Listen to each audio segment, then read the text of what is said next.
Habíamos quedado en esta diapo, ¿no? ¿Seguro?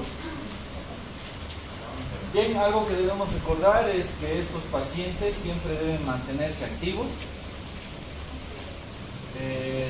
utilizar ciertas verduras, aceite de oliva, por ejemplo, frutas. Las frutas que no sean muy dulces son importantes en este tipo de pacientes. Otra cosa importante que nos recomiendan las guías del hada es que no utilicemos un combo de frutas, una compota de frutas, sino que utilicemos solo una fruta en un tiempo de alimentación y que esa fruta tenga la menor cantidad de azúcar posible, si es que es posible, ya que si nos damos cuenta, consumir frutas y verduras es mucho más caro a veces que comer un pollo al espiedo, ¿no? Proteínas saludables, eso siempre está remarcado, y granos integrales. Y el líquido de los dioses, agua, ¿no? Así que todo esto debe ser continuamente explicado a los pacientes diabéticos. Debemos darle una educación en relación a la dieta, pero muy aparte de todo eso, sería importante que nosotros siempre solicitemos valoración por nutrición para que el nutriólogo con mayor certeza pueda indicar los medicamentos. Ahora yo les pregunto, porque esto lo vamos a desarrollar posteriormente, ¿qué tipo de dieta ustedes recomendarían a un paciente diabético tipo 1 y qué tipo de dieta recomendarían a un paciente diabético tipo 2? ¿O recomendarían el mismo tipo de dieta a ambos? ¿Qué dicen? ¿Qué tipo de dieta recomendamos? Imagínense que un familiar tiene diabetes tipo 1 o tipo 2 y se les hace la pregunta de qué puede comer, qué opciones tiene, cómo debería distribuir la dieta. ¿Quién se anima?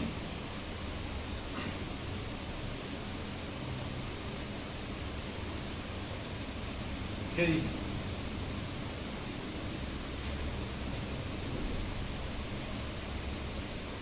Ya han llevado diabetes en sus prácticas, seguramente.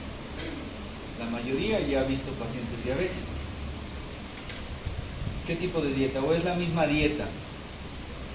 ¿O hay alguna diferencia? Si hay alguna diferencia, ¿cuál es esa diferencia? ¿Qué dicen? Vamos, chicos, hablen. ¿Alguna idea, pero? ¿Algo? ¿O es la misma? Si no es la misma, ¿por qué? Y si es la misma, ¿por qué?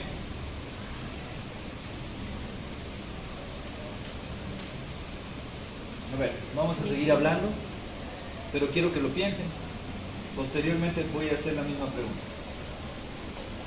Lípidos, es importante solicitar un perfil lipídico y eso nos remarca las guías del hada, porque tenemos que tener la certeza de que no esté asociado a un síndrome metabólico, ¿sí? Es de vital importancia que tomemos eso en cuenta. Se pueden utilizar estatinas cuando hay riesgo cardiovascular y sobre todo cuando hay triglicéridos elevados, evitar de que estos superen los 500 miligramos de cilitro, porque esto nos habla de riesgo de pancreatitis, riesgo de isquemia y demás, así que hay que tomar muy en cuenta eso. La combinación de estatinas y fibratos no ha demostrado beneficios, eso es controversial. No sé si ya han tenido ustedes también la oportunidad de utilizar fibratos y estatinas. ¿Han visto utilizar? Pacientes con hipercolesterolemia y pacientes con hipertrigliceridemia. ¿Hay alguna diferencia entre ambas? ¿O puedo utilizar juntas?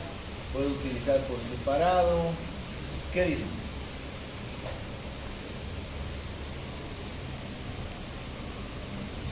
¿Alguna idea?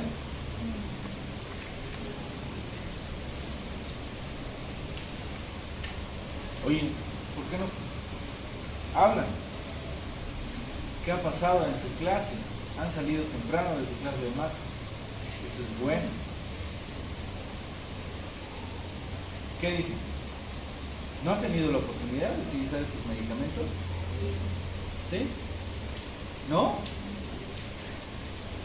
Es una asociación muy frecuente, ¿no? De diabetes con hiperlipidemia, ya sea por colesterol o triglicéridos.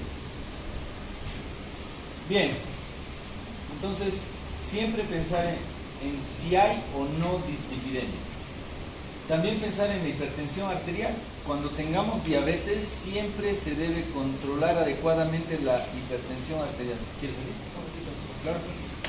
Hipertensión arterial. Es de vital importancia que controlemos la presión, porque si no se controla, esto también nos puede llevar a desencadenar sobre todo complicaciones crónicas. Así que es de vital importancia que tomemos en cuenta la medición de la presión arterial, la medición adecuada de la presión arterial.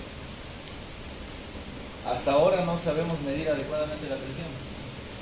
Incluso en pacientes que no tienen hipertensión, pero sí tienen diabetes de larga data, se puede iniciar IECAS o ARAS a dosis bajas para evitar de que haya proteinuria y por lo tanto, por ejemplo, nefropatía diabética. Así que estos medicamentos son muy útiles a la hora de tratar estos pacientes. No solamente, repito, cuando hay hipertensión, sino cuando hay la posibilidad de que haya complicaciones crónicas. Así que la presión arterial es sinónimo, una hipertensión arterial mal controlada es sinónimo de complicación crónica de la diabetes, ¿sí? Se puede utilizar también antiagregantes plaquetarios, dependiendo del caso, sobre todo cuando se sospecha de síndrome coronario o isquemia miocárdica. Enfermedades isquémicas, por lo tanto, también se pueden utilizar IECAS, estatinas en grandes dosis, ver la necesidad o no de utilizar beta bloqueantes. Se debe tratar de evitar las tiazolidinedionas, que son antidiabéticos orales, que son relativamente infrecuentes, pero es importante que sepamos de que no podemos utilizar en pacientes con insuficiencia cardíaca. Metformina. Aquí dice tasa de filtrado glomerular normal. Pregunta, ¿hasta cuándo puedo utilizar, puedo utilizar la metformina o puedo utilizar metformina en todos los pacientes? En relación, claro, al filtrado glomerular. Hasta más de 45 días, o sea, con 30 ya no puedes. Menos de 45, bajo dosis y manejo con precaución. Menos de 30, como dices, ya no se puede utilizar. Así que realizar una tasa de filtrado glomerular sería importante en estos pacientes. ¿Y por qué algunos cardiólogos no utilizan o no quieren utilizar metformina cuando tienen una insuficiencia cardíaca congestiva descompensada? Porque supuestamente las guías de la ADA nos recomiendan metformina aquí, metformina allá, metformina en todos lados. ¿Qué complicaciones podría tener la metformina? Han usado ya metformina, han visto usar metformina. ¿Qué hace la metformina? ¿Qué es la metformina? Oye, ya pues, háblenme. ¿Qué es la metformina? La metformina es un normoglucemiante. Normoglucemiante o un euglucemiante, ¿ya? ¿De qué familia? Biguanidas, ya, son biguanidas. ¿Y qué características tiene de acción? Ustedes pronto van a ser médicos generales, así que ahí por lo menos deberían manejar 10 medicamentos, pero esos 10 medicamentos deberían conocerlos de memoria, saber bien cómo se manejan, y uno de esos medicamentos debería ser la metformina sí o sí, porque diabetes van a encontrar hasta en la sopa, así que es importante conocer qué características tienen estas biguanidas, qué acción tienen estas biguanidas a la hora de tratar los pacientes diabéticos, ¿sí? ¿Alguien se anima a decir qué hace la metformina?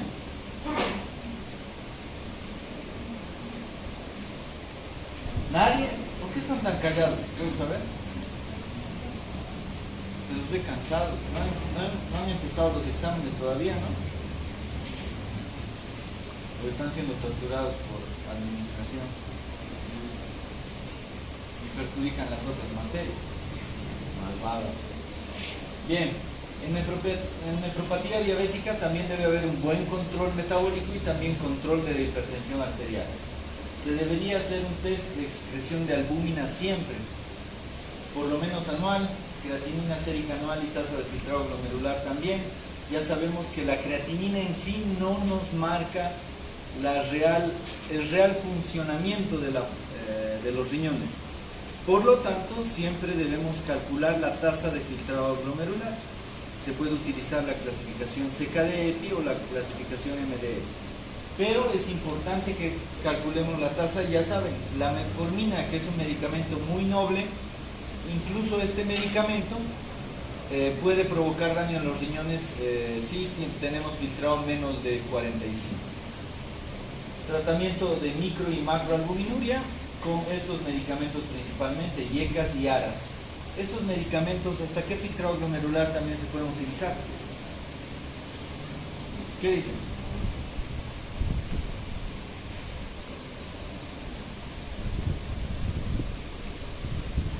Hipertensión arterial, cardiología no han llevado.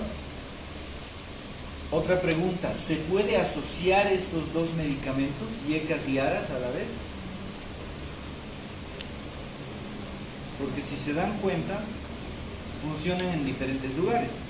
Uno es inhibidor de la enzima convertidora de angiotensina 1 a angiotensina 2 y el otro es un antagonista de los receptores de angiotensina 2, es decir, cuando ya se ha formado la angiotensina. ¿Se podrá utilizar a la vez ambos? Sí, no, ¿por qué?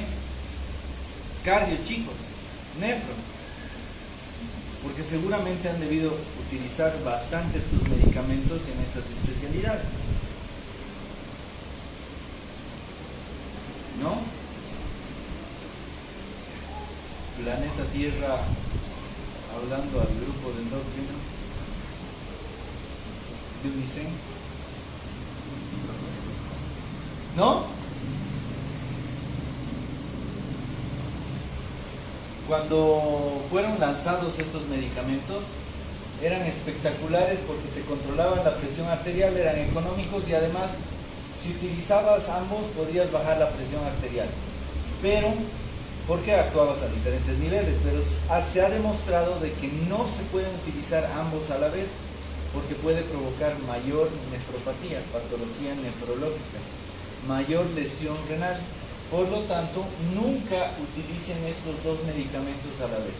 Si ven que están haciendo eso los médicos, pónganle 3 cruces a ese médico. No, tampoco.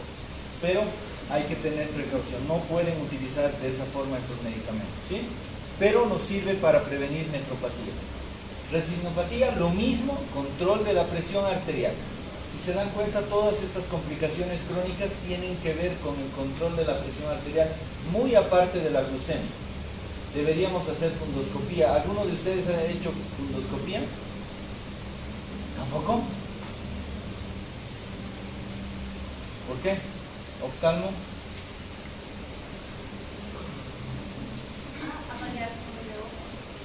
Claro, es ver el fondo de ojo, fundoscopía. Es mucho más difícil, como habíamos dicho en clases previas, hacer sin la dilatación, pero habría que tratar de ir practicando. Mientras tengan chance y si tienen el aparato entre ustedes, vayan tratando de ver, porque podrían ayudar grandemente al paciente haciendo fundoscopía. Y siempre mandar al oftalmólogo, sobre todo si está controlado, porque creemos de que enviar al oftalmólogo simplemente es para medir los lentes. Y no es así. Si es para medir los lentes, un paciente descontrolado no le va a servir. La medida va a cambiar de acuerdo a cómo cambie el nivel de la glucemia. Así que hay que tener un poquito de cuidado con eso. Cuidado de los pies. Deberíamos, cada vez que vemos a un paciente diabético, mínimamente ver pulsos, deformidades y reflejos, ¿sí? No confiarnos en que el paciente diga, no tengo ningún problema. ¿Por qué? Porque la neuropatía diabética puede asociarse a disminución de la sensibilidad de los pies propiamente dichos y por lo tanto puede enmascarar algún cuadro. Ejemplo, un paciente diabético puede pisar un clavo y no decir ¡au! Y no mandar señal al cerebro para poder levantar ese pie. En cambio, nosotros, la mayoría de nosotros seguramente no somos diabéticos, va a mandar esa señal inmediatamente si pisamos un clavo, ¿no? Así que hay que tratar de vigilar los pies, hay que tratar de vigilar los pulsos, hay que recomendar a estos pacientes de que utilicen un zapato cómodo, un zapato que calce adecuadamente, ni que sea muy grande, ni que sea muy pequeño. Y también hay actualmente zapatos para diabéticos que son muy útiles y que van protegiendo de cualquier lesión en relación a los pies. Así que no se olviden de vigilar adecuadamente eso. Otra cosa importante es educar al paciente en relación a la insulina. ¿Se puede inyectar insulina de esta forma? ¿O solo es en el abdomen? Y pregunta, ¿cómo le indico a un paciente que se debe inyectar la insulina? Imagínense que yo soy su paciente. ¿Cómo me indican que debo colocarme la insulina? A ver, indiquen a su paciente. ¿Cómo le indican? ¿Qué hacen? ¿Qué pasos debe seguir un paciente para poderse inyectar la insulina? Hay escuelas, por ejemplo la colombiana, que no hay colombianos aquí, ¿o sí? ¿No? Hay una escuela colombiana que el médico debería aplicarse la insulina para demostrar al paciente que no duele, que no trae ningún problema y demás. Pero ¿cómo indican ustedes colocación de la insulina? ¿Qué dicen?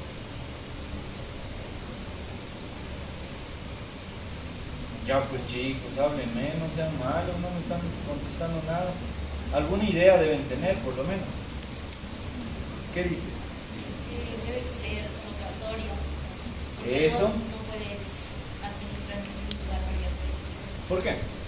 Porque no recuerdo bien, pero provoca... Puedes provocar lipomas, ¿sí? Así que hay que evitar colocar en el mismo lugar, hay que ir rotando, ¿no? Generalmente se coloca en el abdomen. Toman en cuenta el ombligo, dos traveses de dedo y recién comienzan a inyectar, ¿sí? Pueden utilizar las manecillas del reloj alejándose del ombligo y esto va a permitir de que no lleguemos a pinchar en el mismo lugar. Y otro punto importante que debemos tomar en cuenta es, por ejemplo, si son gorditos, hacer una buena llanta, un buen pliegue de grasa para inyectar la jeringa. Otro punto importante, una vez que inyectamos la jeringa, deberíamos más o menos mantener entre 5 a 10 segundos con la aguja ahí, ¿sí? Para que ingrese absolutamente todo y pueda funcionar adecuadamente la insulina. Luego sacan, no frotan, porque eso también puede provocar lipomas y demás.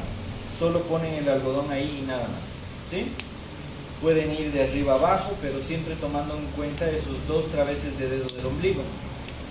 Otro punto importante que también debemos tomar en cuenta es que debemos garantizar alimentarnos después de la aplicación de la insulina, ¿sí? Porque de nada sirve que se aplique si no come, se le va a bajar el azúcar. Y otro problema que cometemos, y las guías del ADA también nos recomiendan, es: imagínense pacientes de la tercera edad que no logran ver, que viven solos y que se van a inyectar la insulina. Debemos tener la certeza de que el paciente ve bien, de que puede cargar la dosis adecuada de insulina, porque a veces no logran ver los pacientes. Dios sabe qué se estarán colocando. A lo que quiero llegar, creo que ya les conté esta historia, pero la vuelvo a repetir para que hagamos conciencia de esto. Hace poco, en este año, tuve una paciente que controlamos su diabetes después de una cetoacidosis diabética severa. Ya estaba lista para irse, se tenía que ir con NPH de 20/10 y los familiares todos me comentaron de que sabían aplicar la insulina. Perfecto, uno confió en eso. Se fueron a la casa y el esposo le colocó 100 unidades de insulina NPH. No comió e hizo hipoglucemia. Lamentablemente hizo hipoglucemia crónica y el cerebro quedó cocido, ¿sí? Quedó prácticamente vegetal. Al estar de esa forma, hace un mes más o menos, falleció la paciente. por mal uso de insulina. Así que en estos medicamentos evitemos suponer de que sabe el paciente. ¿Sí? Eso es importante. Tenemos que explicar con certeza cómo se debe utilizar estos medicamentos y se puede utilizar ahí. Sí, se puede. No es lo mejor, pero sí se puede. Se puede utilizar en los muslos, a ambos lados de los muslos. Así que es importante identificar y educar eso a nuestros pacientes. Hay diferentes medicamentos. Ahora vamos a pasar volando porque solo estamos repasando qué nos dice las guías del ADA. El tramlintide, que actúa a nivel del vaciamiento gástrico y demás, que nos va a permitir mejorar desde el punto de vista de las incretinas y demás, controlar el apetito y así la glucemia. La metformina y la insulina, esta asociación importante que nos puede ayudar grandemente, y dependiendo de ir progresando en relación a solicitar una hemoglobina glicada. Si yo les pregunto ¿para qué sirve la hemoglobina glicada? Creo que ya lo hemos repasado. ¿Qué me podrían decir? Dos principales razones por las que solicitamos hemoglobina glicada. ¿Qué me dicen?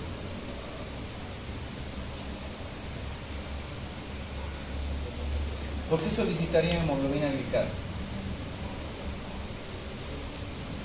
Sería para saber cómo estaba la glucemia en los últimos 120 días. Retrospectivamente hablando, vas a ver si tu diabetes está controlada o no. ¿Y qué más? Gracias a ese control, bueno o malo, vas a poder determinar el nuevo tratamiento a seguir. Para eso te sirve la hemoglobina glicada. ¿Sí? Eso ya lo hemos repetido. Así que en base a eso vamos a ir utilizando uno u otro medicamento a la hora de ver a estos pacientes.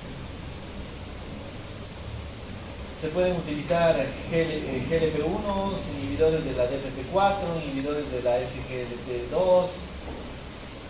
Se pueden utilizar algoritmos en base a controles glucémicos. También se puede utilizar medicamentos en base a las complicaciones microvasculares y tomando en cuenta riesgo-beneficio. Lo que les decía, será más riesgoso utilizar en un anciano que no ve, que vive solo, insulina o antidiabéticos orales.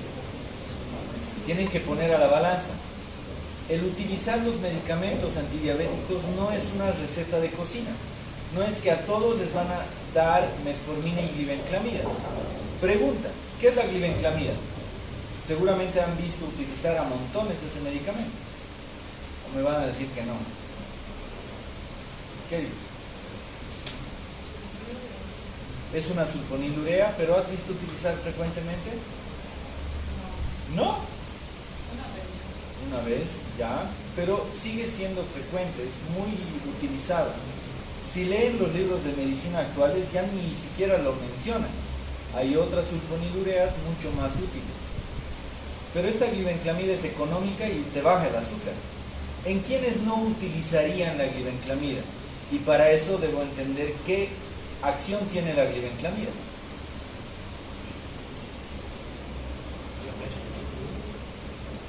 ¿No utilizarías en diabéticos tipo 1? ¿O utilizarías? ¿Por qué? Que el mecanismo de acción es para estimular la célula beta del cuerpo. No hay células beta en el tipo 1, ¿no? ¿Qué vas a estimular? Nada. Perfecto. Muy bien, va uno. Otra razón, filtrado glomerular, ¿habrá? Menos de 30 también debemos quitarlo. ¿Tendrá que ver algo con la obesidad? ¿Qué acción tiene? Es un secretagogo, ¿no? Lo que hace es ir a estimular a las células beta para que fabriquen más insulina. Al ocurrir esto, secreta más insulina. Y la pregunta del millón, ¿la insulina es un anabólico o catabólico? Anabólico. Lo que hace es agarrar el azúcar de la sangre y llevarla a la célula. La célula verá si la utiliza como energía o la almacena. Si no necesita, la va a almacenar y va a ir aumentando todo esto. ¿En obesos entonces utilizarían este medicamento? No, ¿verdad? ¿Por qué? Porque voy a perpetuar la obesidad. va a permitir de que aumente de peso. Por lo tanto, es un medicamento que no deberíamos utilizar en obesos o con sobrepeso. Así que no es una receta de cocina, ¿sí? Eso es importante que tomemos en cuenta. Ver riesgos y beneficios de esta patología. Entonces, en esta diapositiva que seguramente no ven ahí atrás, la metformina es el principal medicamento. ¿Cómo vamos a ir escalando con los diferentes medicamentos? Ya sea metformina, ya sea sulfonilureas, por ejemplo insulina y otros medicamentos, es tomando en cuenta la hemoglobina glicada A1C. Si esta está elevada, voy a ir aumentando de acuerdo a la necesidad. Aumento un medicamento, si en otros 3 meses no mejora, aumento un tercer medicamento, incluso un cuarto medicamento, una combinación ya de inyectables.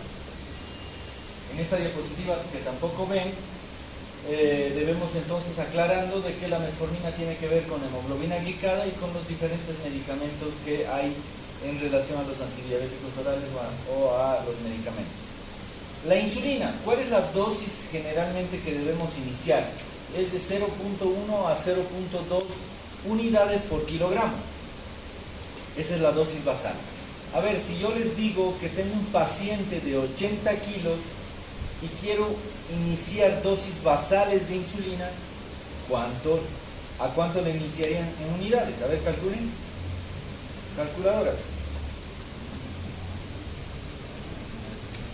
A dosis basales, iniciemos con 0.1, 80 kilos, 8 unidades, ¿verdad? No deben pasar de eso. E ir distribuyendo de acuerdo a la necesidad.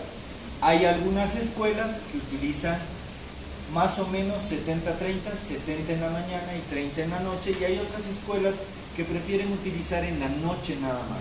¿Por qué? Por el fenómeno del alba, donde hay mayor secreción o mayor elevación del azúcar en la noche, por eso utilizan más en la noche. Así que, dependiendo de eso, vamos a ir escalando. ¿Qué hemoglobina glicada debe tener un paciente para ya pensar definitivamente en insulina? ¿Cuándo dicen, no, en este paciente sí o sí necesito iniciar insulina? Porque seguramente han escuchado hablar a pacientes decir, no, yo no quiero insulina porque seguramente ya me voy a acostumbrar a la insulina. La insulina debe ser el peor medicamento que puedo utilizar, va a dañar los riñones, me voy a acostumbrar y demás cosas. Pero todo eso habla por el miedo al inyectable. ¿Cómo se llama el miedo a las agujas? ¿Cuál es la fobia a las agujas? ¿Alguien se acuerda?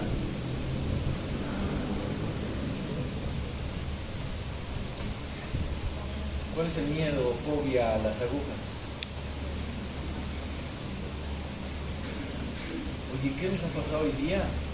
A ver, saquen la lengua. ¿Tienen lengua todavía? No quiero motivar al alcohol. No están grabando, ¿no? ¿No estás grabando? No quiero motivar al alcohol, pero antes de la clase de endocrino, un vasito de vino, pues, para que vengan a hablar como loritos de aquí. No me hagan eso, pues, quiero charlar con ustedes. Esa es la intención, ¿no? ¿Los chanchullos sin chanchullos? Tripanofobia. Eso no es algo. Tripofobia es eso. Esa es tripofobia. Y de las agujas y lo que dice su compañero, tripanofobia, ¿no? Es de las agujas, ¿sí? Hay muchos pacientes. Y esos son los cuates que le echan palo a la insulina. Pero ¿cuándo utilizan?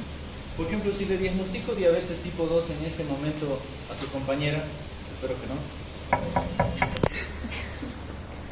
¿le podría iniciar insulina? Sí, no, ¿por qué? ¿Qué dicen? ¿Qué dicen por ahí?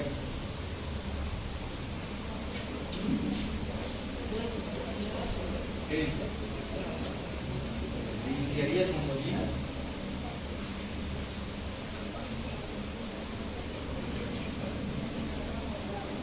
¿Qué dices?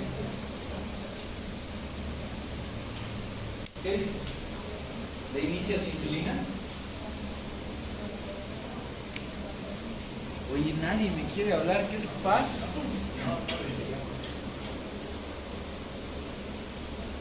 ¿Tú qué dices? ¿No le inicias? Ya, es una opción, pero puedes hacerlo. ¿Sí? Puedes hacerlo. No hay que tener miedo a la insulina, esos tabús que tienen sobre la insulina son falsos. Por ejemplo, una hemoglobina glicada mayor a 9 es indicativo de hay la necesidad de utilizar insulina. ¿Sí? Para eso se pide también este laboratorio. Monoterapias es el medicamento por excelencia, terapia dual, triple terapia con insulina ya. Por ejemplo, esta combinación, a ver dónde está, insulina, DPP4 y GLP1, perfecta. Actualmente estos dos medicamentos son excelentes. ¿Alguno de ustedes ha manejado estos dos medicamentos? Hay un medicamento que se llama sitagliptina. Genial. Hay de la misma familia evogliptina. No sé quién le ha puesto ese maldito nombre, pero bueno. Bien. Hay otro que se llama dapaglifosina. Excelente medicamento, sobre todo en pacientes con insuficiencia cardíaca. Los cardiólogos están recetando eso como pipoca. Es excelente medicamento. Más insulina, control seguro de la diabetes. Claro, si el paciente ayuda, ¿no? Y luego ir aumentando inyectables y demás cosas. ¿Qué debemos tomar en cuenta entonces? A la hora de utilizar insulina, considerar empezar con la biterapia cuando la hemoglobina glicada sea mayor a 9. Iniciar la combinación de insulina cuando la glucemia es mayor a 300. Eso también es importante. La dosis de insulina basal sería 10 unidades o 0.1 a 0.2 unidades por kilogramo. Preguntas sobre la insulina nuevamente y va a ir relacionada con la primera pregunta que les hice sobre la dieta. ¿Sí? Ejemplo, si tengo un paciente diabético tipo 1, ¿qué tipo de insulinoterapia le voy a dar? Y si tengo un paciente diabético tipo 2, insulino requiriente, insulino dependiente también, ¿qué tipo de insulina le voy a dar? Ya han hecho sus caras sobre lo que acabo de decir. Para entender eso, voy a hablar de resistencia a la insulina, pero luego, ¿qué opinan de la insulinoterapia? ¿Cómo hacen la terapia en un paciente y en el otro? Tipo 1, tipo 2. Con insulina, claro. Olvídense de los antidiabéticos.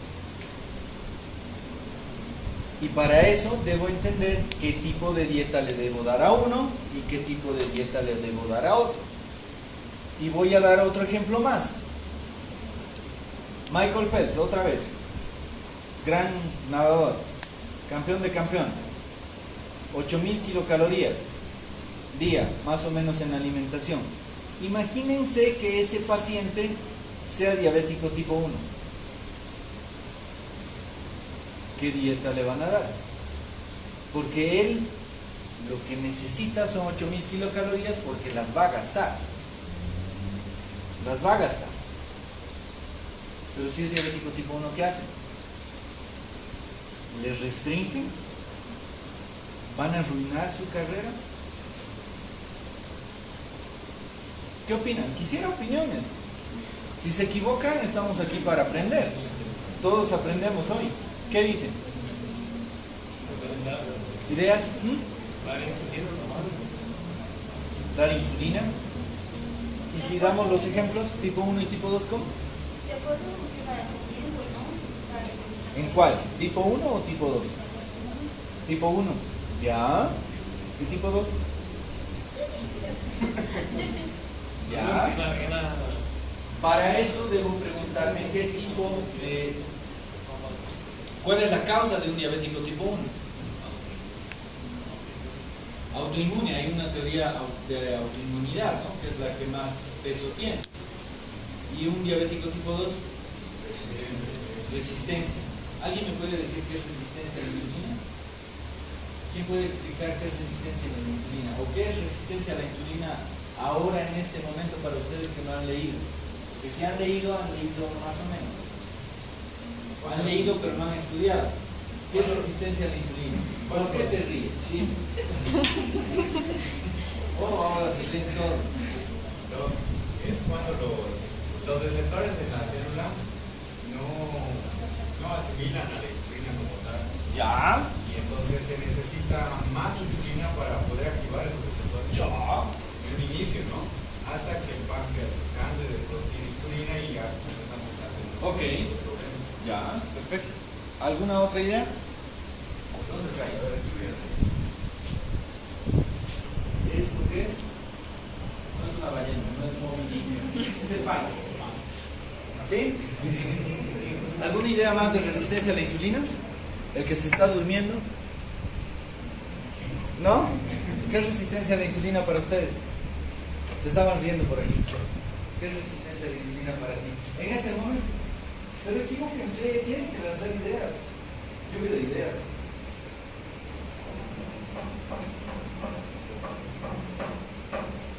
Resistencia a la insulina es cuando ya no sirve, no va a hacer efecto. Ya. Y es resistente. Ya, perfecto. ¿Algo más? Ya. Voy a hacer una analogía. Me encanta hacer esta analogía. Imagínense que yo soy el capo de la Caja Nacional en relación a los internos. No hay quien me contradiga, no hay quien diga nada, me cuestione ni nada. O sea, si yo digo algo, se acaba. Un desgraciado.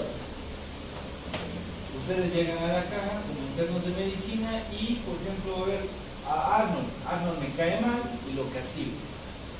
¿Sí? Imagínense, hoy lo castigo por X o Z motivo, me cae mal, pero le encuentro un pequeño error, no está atendiendo, digamos.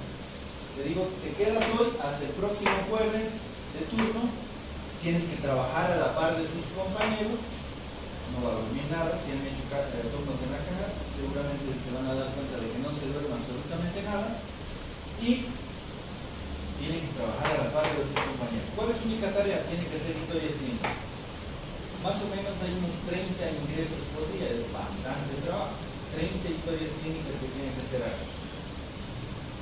¿Cómo haría la historia clínica hoy y cómo terminaría haciendo la historia clínica del próximo jueves? ¿Qué dices, Arno? Bien. ¿Cómo? Muy bien. Aunque quieras, no vas a poder hacer buen trabajo el próximo jueves.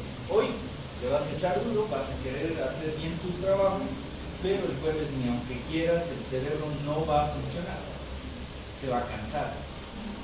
Pero como soy un desgraciado, el próximo jueves lo vuelvo a castigar. ¿Qué opinas del castigo? Y le ando jodiendo, perdón que utilice estas palabras. Ayer estaba diciendo disparates al lado, no sé si se oía, pero a veces espero que no me lo tomen a mal a las personas que graban, pero a veces se me sale un disparate. Por ejemplo, soy de la idea de que ¿qué es mejor para ustedes? Decir te amo mi amor o te amo mierda. ¿Cuál es más expresivo?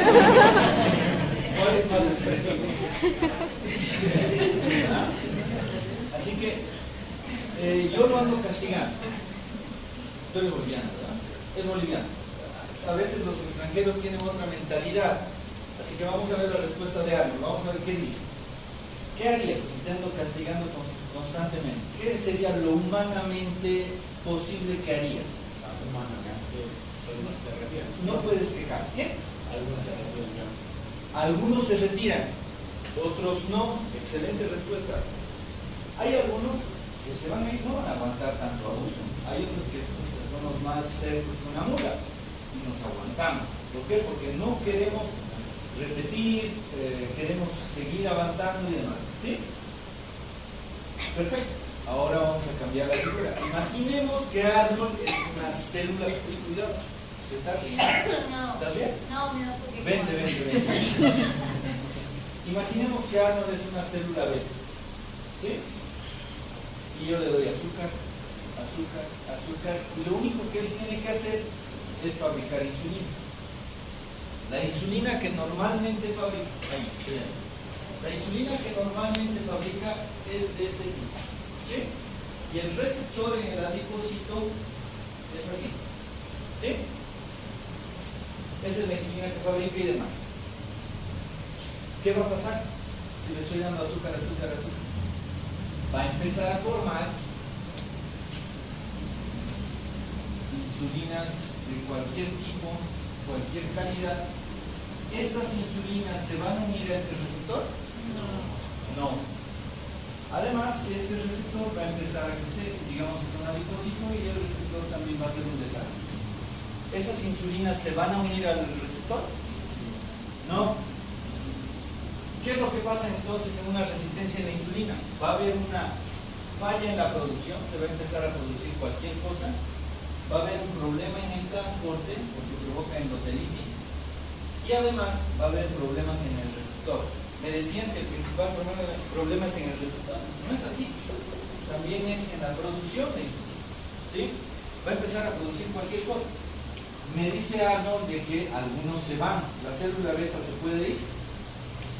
No, no se puede ir. No.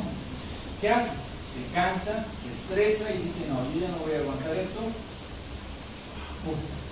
¿Qué se llama muerte celular? ¿Programada? Apoptosis. Va a provocar apoptosis. Hacían sus caras medio feas cuando les dije que hay diabéticos tipo 2 insulino dependientes. Esos términos se han quitado desde los 1992 por ahí.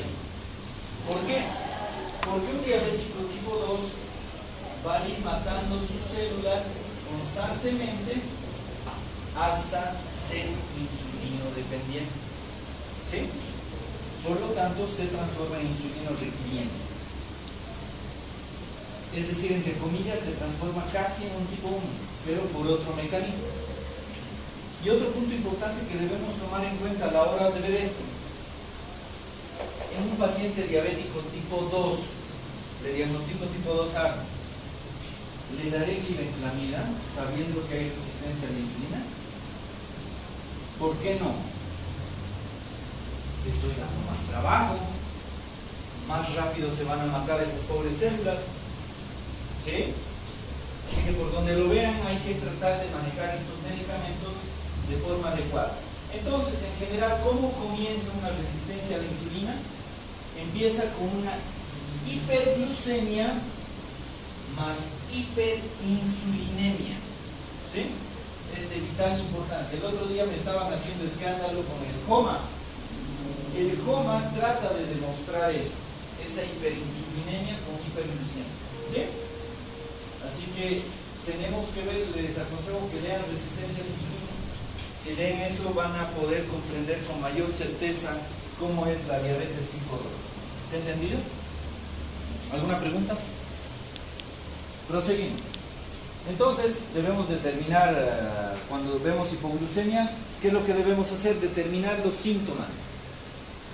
El otro día veíamos un paciente, no sé si alguien ha tenido la oportunidad de ver, pero un residente, o una residente creo, llegó un paciente con hipoglucemia de 57, no, estaba en salas, glucemia de 57.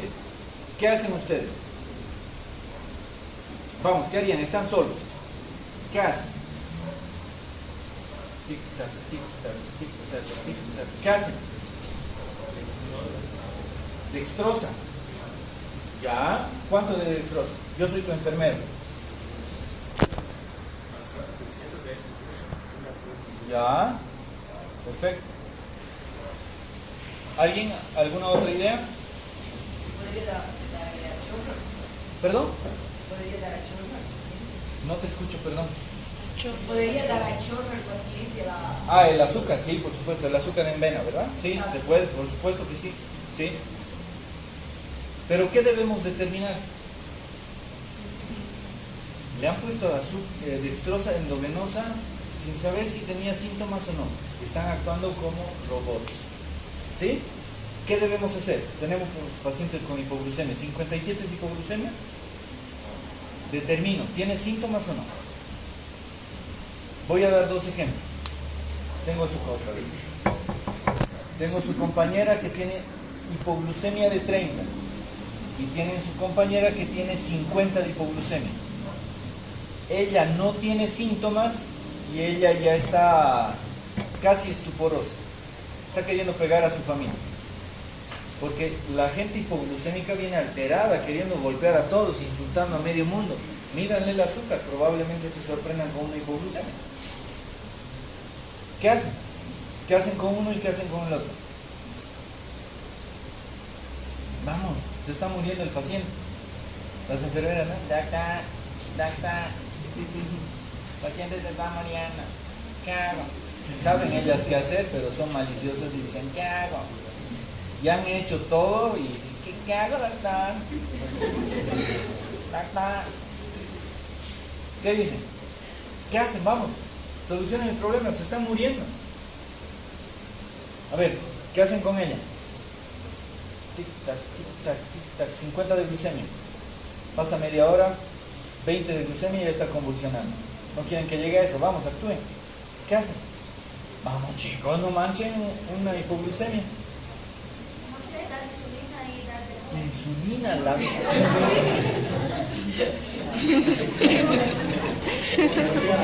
No. Insulina le das si el azúcar está alto. Está bajo el azúcar. Ya ves los antecedentes. Ya. Eso lo vas a ver después. Pero tienes que solucionar el problema.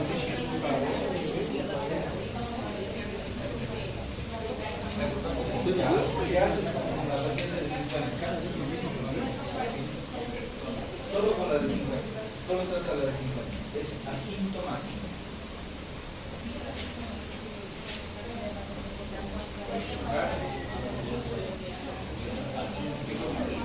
Chocolate, ¿le da algo oral? ¿Sí? Tarea para la casa, sería bueno que busquen esto. Espero que busquen. Para la siguiente, 10 alimentos que podrían administrar al paciente. Por ejemplo, hay pacientes que tienen 40 de glucemia y se echan toda una Coca-Cola de 3 litros. ¿Estará bien? Deberíamos administrar 15, máximo 20 gramos de azúcar o de glucosa para mejorar la hipoglucemia en la paciente de 50. Pero lo que yo quiero saber es cuánto de Coca-Cola, cuántas cucharillas de azúcar, cuántas galletas, qué chocolate, si la Pepsi hay alguna diferencia con la Coca-Cola. Esas cositas serían importantes porque deberíamos saber qué hacemos. O vamos a manejar como robots metiéndole azúcar a montones. Porque no se olviden que la de azúcar también te baja el potasio, ¿no? Así que hay que tomar muy en cuenta eso y sería oportuno de que busquen una lista y sepan esa lista y cuando vean pacientes de hipoglucemia, darle oralmente porque está sintomática. Ahora les voy a dar este caso, imagínense que su compañera tiene glucemia de 30, está en coma y ustedes están en campo. La enfermera les dice, no tengo soluciones dextrosa, no tengo vía, no le puedo inyectar. ¿Qué hace? Yo podría un azúcar abajo del cilindro porque ahí se hace más rápido. ¿Qué pasa si se broncoaspira? Culpable. Adrenalina. ¿Sí? ¿No es muy duro? ¿Otra cosa? ¿Cómo administras? No tienes glucagón. En Bolivia, por ejemplo, no hay glucagón. Sería ideal, pero si no, ni siquiera tienes soluciones dextrosas, ¿qué hacen? Vamos, piensen. Tic-tac, tic-tac, tic-tac. Se está muriendo la paciente. Va a empezar a convulsionar. Los familiares están empezando a patear la puerta, a gritarles, insultarles y diciéndoles que van a traer un abogado. Que la familia tiene un abogado. Y médico más todavía de así. Los peores enemigos del médico son los médicos. ¿Qué dicen? ¿Qué hacen? Vamos, se está muriendo. ¿Qué? Los antagonistas de la insulina. Podrías utilizar un glucocorticoide, pero va a tardar, no va a ser tan rápido. Más que la adrenalina, un glucocorticoide te elevaría más rápido el azúcar, pero va a tardar. Se está muriendo. ¿Qué hace? Vamos, chicos.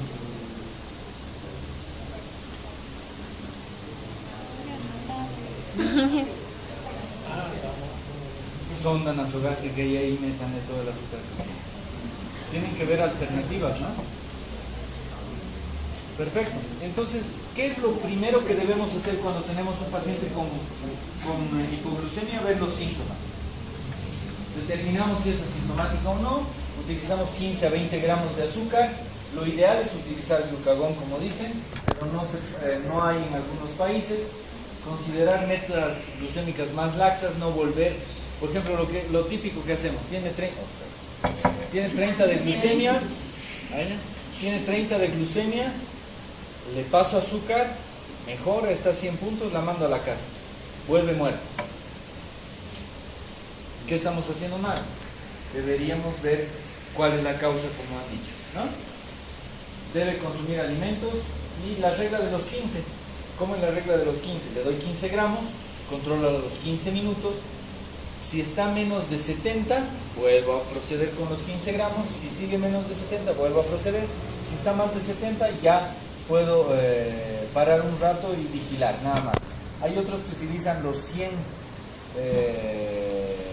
miligramos de glucosa. Yo prefiero 100 miligramos para tener la certeza de que no te va a volver a hacer hipoglucemia, ¿sí? Así que no se olviden ese manejo. Cirugía bariátrica. Esta cirugía sí trata la diabetes. Es espectacular. Mejora la diabetes o trata la diabetes.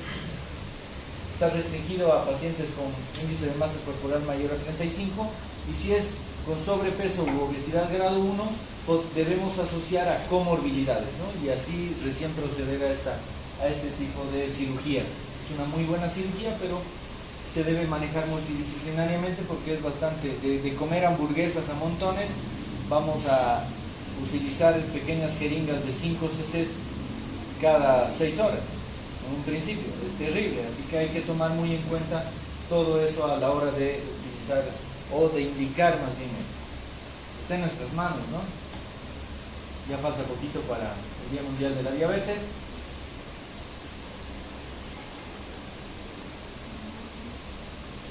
Bien, ahora sí vamos a hablar. ¿Alguien puede definir la diabetes?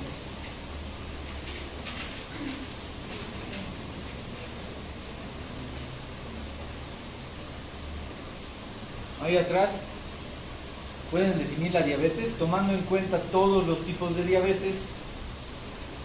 A ver, ¿qué es diabetes para ustedes? Orinar mucho. ¿Perdón? Orinar mucho. Orinar mucho, ya. ¿Cómo? Trastorno metabólico, muy bien. ¿Qué más? ¿Qué les han hecho? ¿Por qué están tan callados?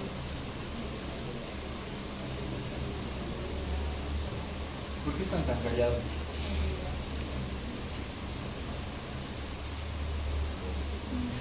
¿Qué dicen?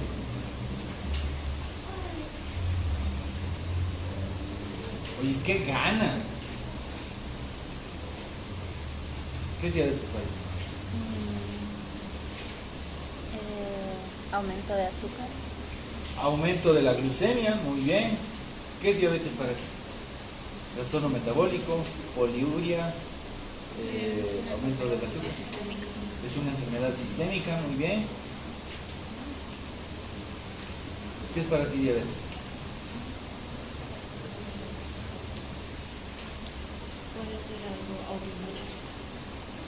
Puede ser algo autoinmune, ¿sí?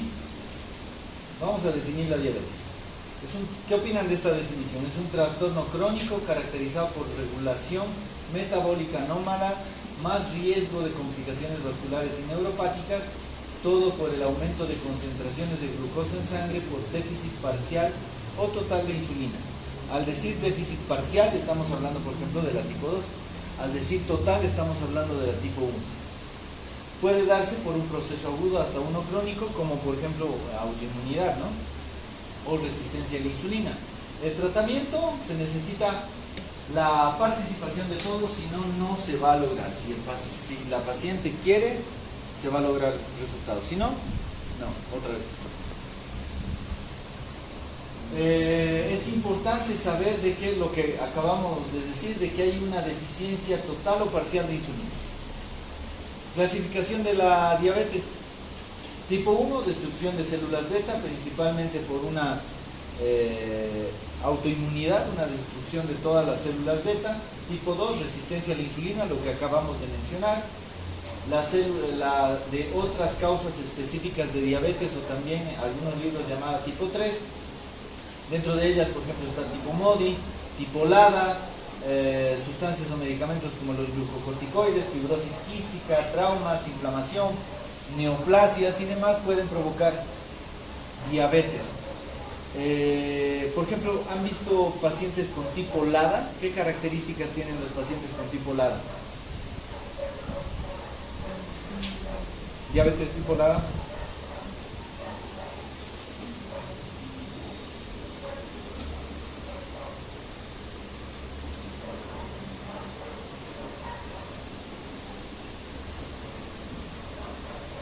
MODY, antiguamente la tipo 1, por ejemplo, se llamaba juvenil, pero la MODY tiene el denominativo de monogénica, pero en jóvenes.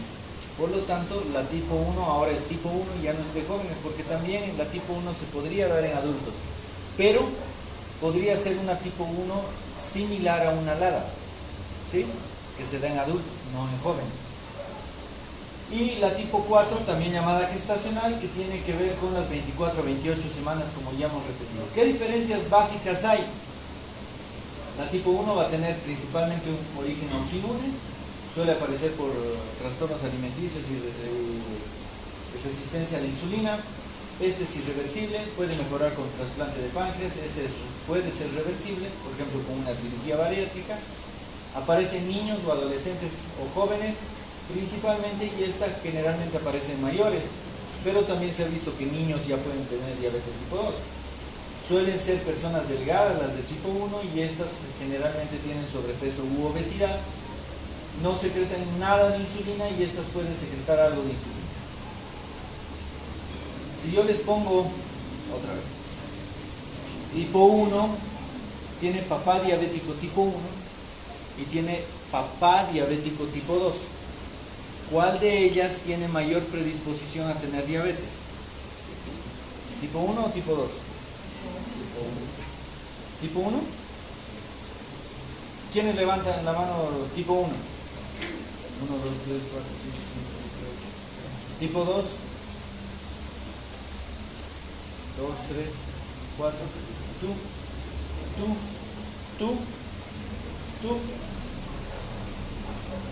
¿Cuál tiene mayor predisposición?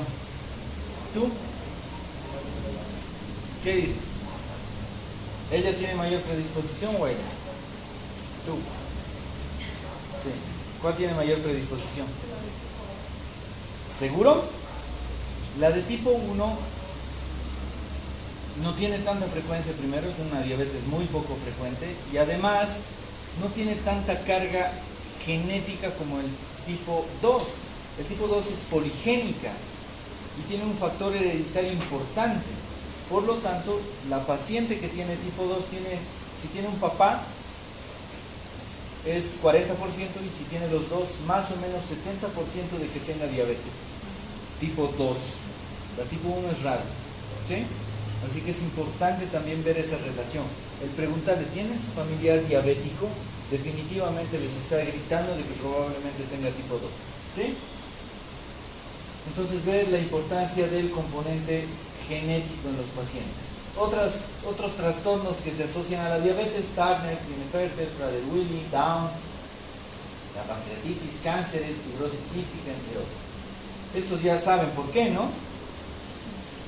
Acromegalia, ¿por qué? GH. Síndrome de Cushing, cortisol. Feocromocitoma, adrenalina. Uso de fármacos, ya saben. Enfermedades virales también. El COVID-19 ha demostrado de que se ha asociado a problemas de hiperglucemia. Seguramente ustedes han visto pacientes con COVID-19 donde casi todos tenían hiperglucemia, aunque no eran diabéticos, ¿sí? Así que es importante ver esa relación. Igual que en las tiroiditis, en patologías autoinmunes y demás, la asociación con virus es importante. Por ejemplo, ya hemos pasado la época de otoño e invierno. En esa época es donde más se diagnostican los diabéticos tipo 1, por ejemplo. ¿Por qué será? Criterios diagnósticos de la diabetes, deberíamos utilizar uno o más clínica. Mientras más criterios mejor. ¿Alguien me puede repetir los criterios diagnósticos? A ver, rápidamente. Criterios diagnósticos. A ver, ¿qué dices? Un criterio.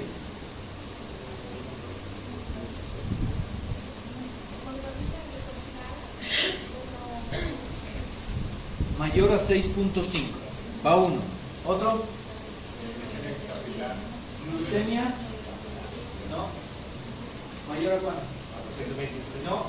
120. En ayunas. No. Glucemia en ayunas mayor a 126. Va dos.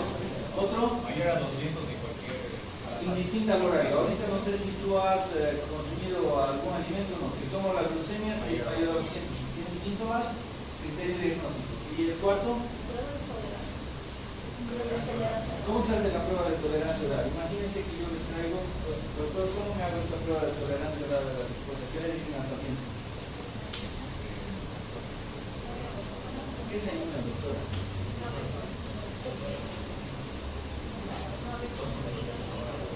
¿Tiempo? 8 a 12 horas.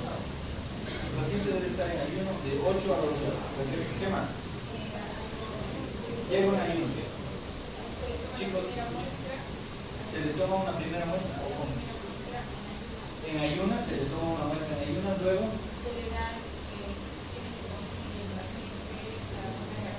¿cuánto? No. ¿Cuánto? 75 qué? ¿Miligramos o gramos? Seguro, por una parte. Gabriel, por una parte. Gramos de glucosa. ¿Sí? ¿Les gusta el dulce? ¿Chocolate? ¿Sí? Pues esto es horrendo. Aunque les guste el dulce, esto es horrendo. Provoca náuseas, es poco tolerado por los pacientes, así que nosotros deberíamos explicar cómo va a ser la prueba. 75 gramos de glucosa, luego se le toma a la primera hora, a la segunda hora y a la tercera hora. ¿Cuándo es criterio diagnóstico? Cuando tengas una glucemia de 200 a la segunda hora. ¿Sí? Si tienes a la primera no es diabetes. ¿Sí? Otro criterio diagnóstico. Mientras más criterios tenga mejor. Pero hay diferencia en las mujeres embarazadas. Hay un test de Snellen que se hace con 50 y 100 gramos de glucosa y los valores deben ser diferentes. Como han visto, la glucemia en un paciente gestante, ¿cómo debe ser? Criterio diagnóstico en ayunas, mayor a 92. Exactamente. Entonces ahí están los criterios que ya los han mencionado, no es necesario repetir. ¿Cuándo decimos que es una prueba alterada de la glucemia? Glucemia en ayunas entre 100 a 125, prueba de tolerancia oral a la glucosa entre 140 a 200 a 199. Estamos diciendo que no es diabetes, pero es una prueba de tolerancia alterada. Y esto sí es controversial, porque si en este momento nos tomamos una hemoglobina glicada, muy probablemente varios de nosotros seríamos diabéticos por los valores, así que esto en Latinoamérica no va. Hemoglobina glicada, ya sabemos cuál es la razón fundamental de todo esto. La unión de la glucosa al grupo M y todo lo que hemos hablado, y este cuadrito que también ya lo hemos mencionado, ¿no? Esta diapositiva me parece importante. Los niños, los borrachos y la hemoglobina glicada siempre dicen la verdad. Hay pacientes que no se cuidan nunca y unos 4 días, una semana antes de la consulta para darle felicidad al médico, se cuidan. Pero el azúcar va a estar normal, pero la hemoglobina glicada va a estar al carajo. ¿Sí? Así que deben tomar muy en cuenta todo eso a la hora de ver estos pacientes. El problema entonces es básicamente el problema de la insulina. Esta, como hemos mencionado en la resistencia a la insulina, hay producción de proinsulina, y cuando está excesivamente estimulada esta célula beta va a provocar proinsulinas, alteraciones de la insulina y demás. Y tiene mucho que ver con el sistema de retroalimentación junto con el glucagón, que va a ir actuando principalmente en el hígado, músculo, adipocitos y demás. los receptores de membrana que siempre van a estar presentes a la hora de la acción de la insulina, también eso es importante. ¿Qué debemos tomar en cuenta entonces en relación a la insulina? Que puede responder en unos pocos minutos, dependiendo, claro, el tipo de insulina. Hay que ver la secreción de primera fase, segunda fase y resistencia a la insulina. Por ejemplo, el tratamiento del diabético tipo 1 y tipo 2 con la insulina hasta ahora no me responde, y la dieta tampoco. Espero respuesta pronto, porque ya estamos llegando a donde queremos. Por lo tanto, esta retroalimentación negativa va a estar en relación al músculo, al hígado, al intestino, que es de vital importancia, a los adipocitos y al páncreas. Esa relación, ese feedback con el glucagón va a ser importante. Diabetes tipo 1. Ahora sí ya me tienen que decir la dieta y la insulina, porque si no me voy a enojar y no les voy a dejar ir. Hoy tengo tantas ganas de quedarme aquí. En niños y jóvenes de cualquier edad, generalmente jóvenes, 8, 12 años, pueden presentar esta enfermedad principalmente. Generalmente en la región noreuropea, tienen un componente ambiental importante y están relacionados principalmente a virus y, como hemos mencionado también, a la época de otoño e invierno, que es donde más hay virus. ¿Cuál es el virus por excelencia de la época de otoño e invierno? Coxsackie, ¿no? Ese que trae faringitis, unas pequeñas vesículas en la faringe y nada más, ni siquiera a veces trae rinorrea. Tomar en cuenta entonces la destrucción de todos los islotes pancreáticos. Entonces, principalmente los virus, hay una respuesta autoinmunitaria y hay genes de autotolerancia importantes. Va a haber una fase preclínica. ¿Qué es luna de miel para ustedes? Luna de miel. ¿Qué es luna de miel? No médicamente hablando, claro. ¿Qué es luna de miel para ustedes? Luna de miel. ¿Qué es luna de miel? ¿Qué es luna de miel? ¿Qué es luna de miel? ¿Cuántas veces tengo que repetir qué es luna de miel? Pero ya pues contesten. ¿Qué es luna de miel? ¿Qué es luna de miel? ¿Qué hay después del matrimonio? ¿Es luna de miel? Esa luna de miel.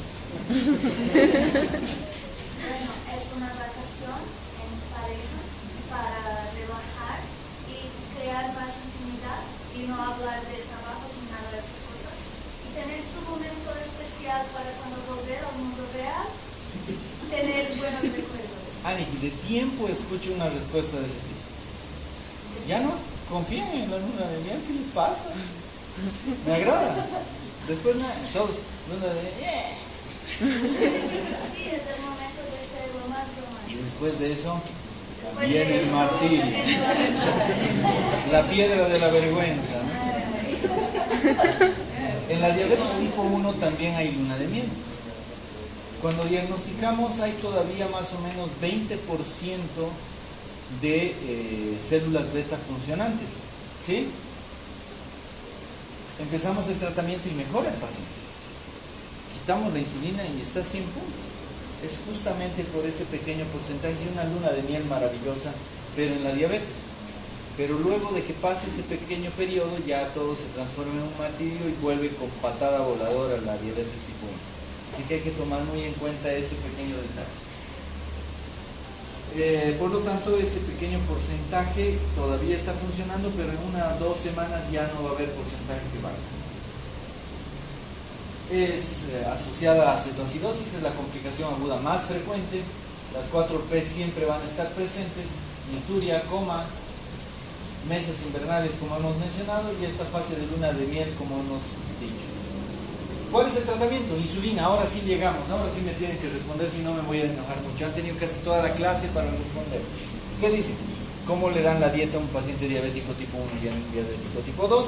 ¿Y cómo le dan la insulina a un diabético tipo 1 y a un diabético tipo 2? Chicos, ¿qué color es ese? ¿Qué color es? ¿Palo de rosa?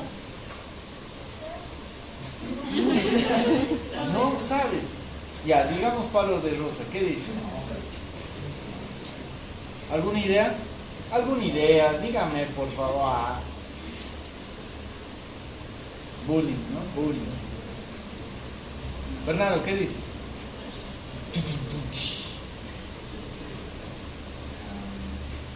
Tienes una idea, vamos, dime. No tengan miedo de equivocarse. ¿Por qué tanto miedo de equivocarse? Aquí se pueden equivocar todo lo que quieran, menos en sus exámenes, ¿no? Pero aquí todo lo que quieran. Cuando estén frente al paciente, traten tampoco de no equivocarse, van a equivocarse un montón. Van a hacer algo, llegan a su casa y dicen, pucha, ¿y por qué he hecho esto? La siguiente consulta, y es así. Nadie es infalible. ¿Qué dices, Ver? La tipo 1, la dieta tiene que ser de acuerdo al tipo de insulina que va a recibir, ¿no? Ya. Cantidad. A ver, si te digo, dale insulinas, hay insulinas rápidas, ultra rápidas, rápidas, intermedias, lentas y ultralentas. Puedo combinar igual, puedo combinar. Diabético tipo 1, ¿qué le das?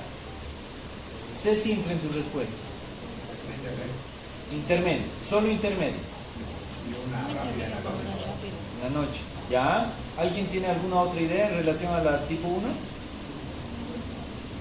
Tú no podrías prolongado para tener un valor más alto de insulina ao longo do dia antes de la comida, hacer una equilibración intermedia.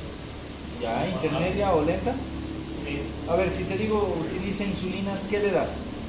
ya yo le daría una prolongada para tener un valor más alto dentro del Ya. día y antes de las comidas una rápida. Antes de las comidas. ¿Por qué harías eso?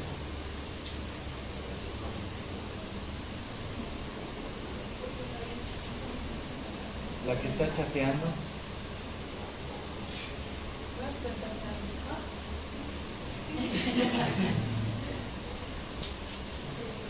¿Qué dice? ¿Por qué? Estoy muy de acuerdo con lo que dice Gabriel. Toda la razón. Para evitar la hiperglucemia. Pero ¿por qué? Claro, o sea, le voy a dar insulina para evitar hiperglucemia en uno o en otro, perfecto. Pero ¿por qué voy a hacer eso? Muy bien.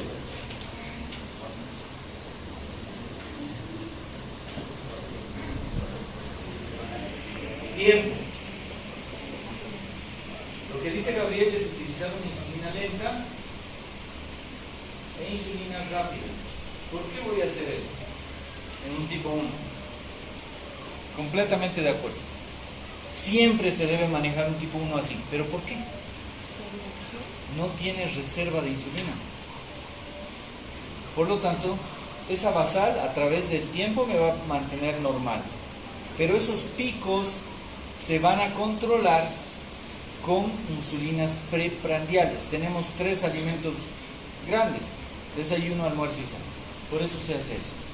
En cambio, un diabético tipo 2 a veces tiene un poco de reserva. Por lo tanto, hay pacientes que solo con una lenta o una intermedia voy a tratar al paciente. Pero un diabético tipo 1 sí o sí necesita ese tipo de esquema. Sí o sí. ¿Listo? La diabetes tipo 1 es tan lábil, sube, baja, que debemos cuidar mucho esa labilidad y sobre todo esta hiperglucemia prandial. Por lo tanto, se da en bolo, insulinas basales, preprandiales y una lenta. ¿Sí? Y tomando en cuenta, ya creo que ya está más clara la insulinoterapia en uno y en otro, ¿cómo debería ser la dieta?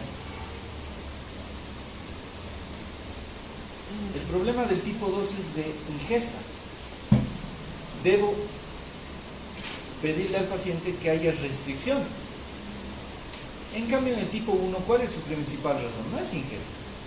Con eso no quiero decir que el paciente tipo 1 se coma chocolates, azúcares y demás, pero la dieta debe ser en base a un conteo de carbohidratos. ¿Sí? Y la insulina va a ser en base a ese conteo de carbohidratos. Porque si yo manejo al revés, solo manejo la insulina en base a criterios y me importa la comida, va a tener esos picos.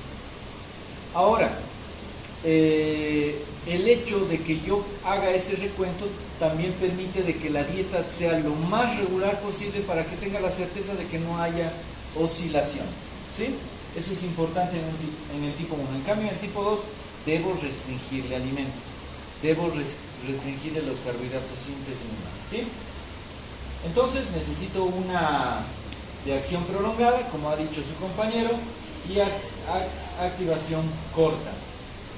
Hay necesidades diarias de insulina que pueden llegar incluso a 1.6 unidades por kilogramo, así que debemos tomar eso en cuenta.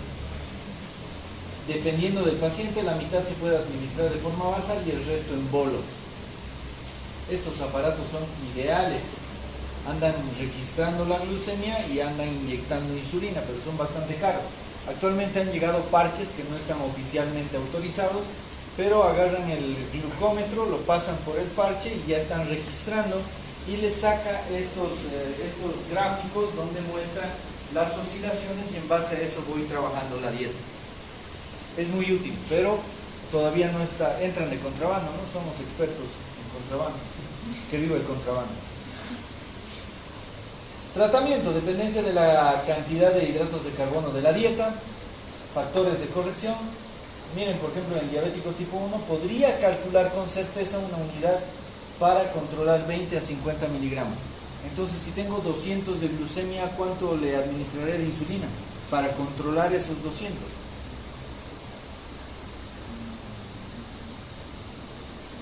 Cuatro unidades más o menos, ¿no? ¿Sí? Condiciones, tamaño corporal, sensibilidad a la insulina, comorbilidades, edad, condiciones, sobre todo sensibilidad a la insulina habla de resistencia a la insulina. La dieta, la restricción calórica no es necesaria, por lo tanto. No se olviden de Michael Phelps, no le van a arruinar su carrera restringiéndole la dieta.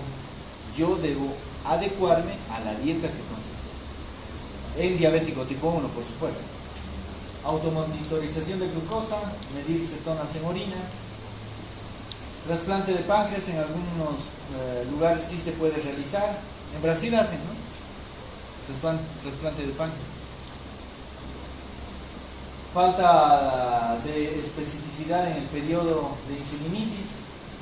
Evitar estímulos ambientales. Es complicado poder prevenir una diabetes tipo 1. Generalmente ya les vienen con 10 a 20% de páncreas funcionante y ya no pueden controlar, así que se va a transformar en una diabetes tipo 1. En cambio, en un tipo 2 todavía tenemos prediabetes, tenemos factores de riesgo que nos alertan a mitigar el problema.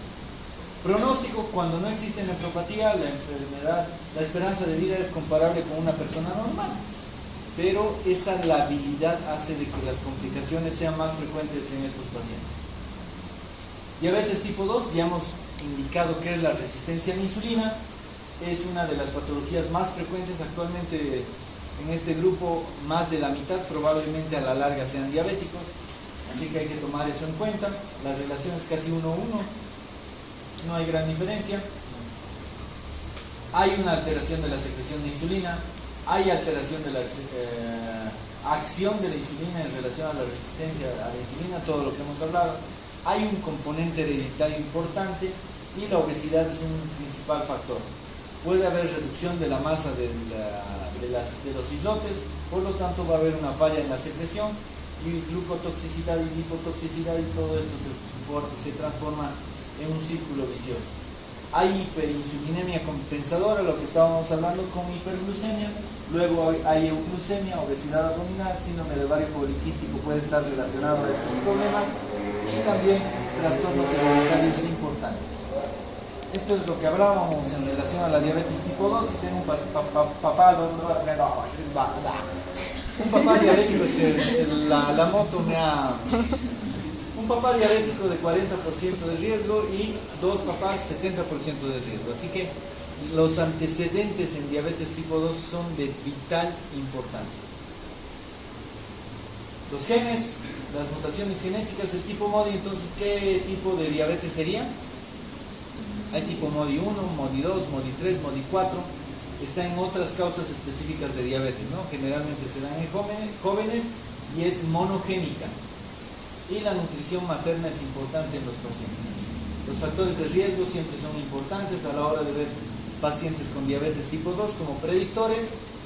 Las manifestaciones clínicas, ya creo que está por más decirlo, ya han revisado seguramente todas estas manifestaciones, las 4 P's, la nicturia, la glucosuria. Esto es importante, sobre todo cuando estén en campo. no van a tener muchos de ustedes acceso a hemoglobina glicada.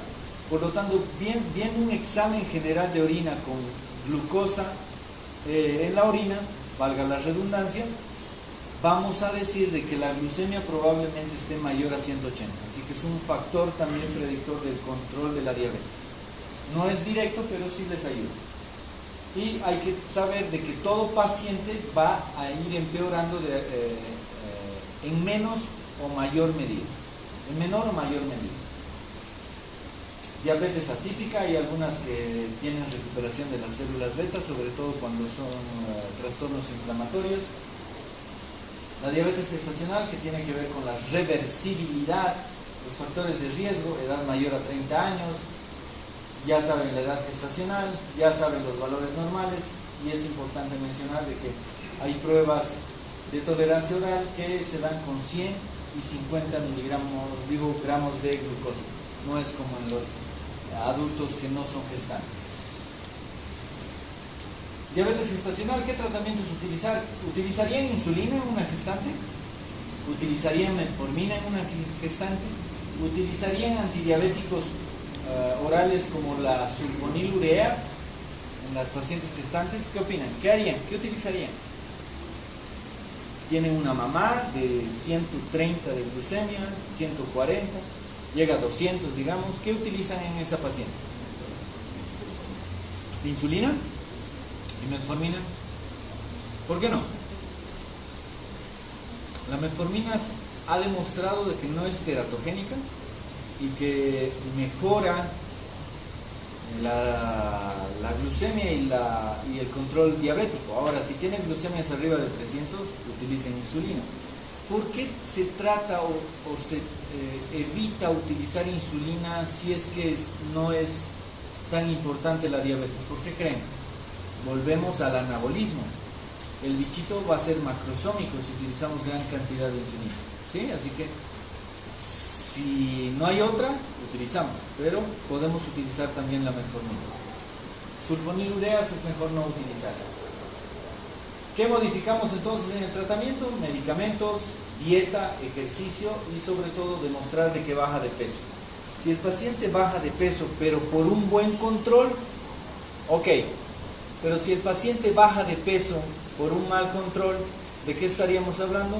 De sintomatología de complicación de la diabetes de forma aguda. ¿Sí? ¿En quiénes bajan de peso? ¿Los tipo 1 o los tipo 2? Tipo 1 y tipo 2. El tipo 2 también te va a bajar de peso, pero por mal control. Solo que no se va a ver grandemente esa diferencia porque está obeso o está con sobrepeso.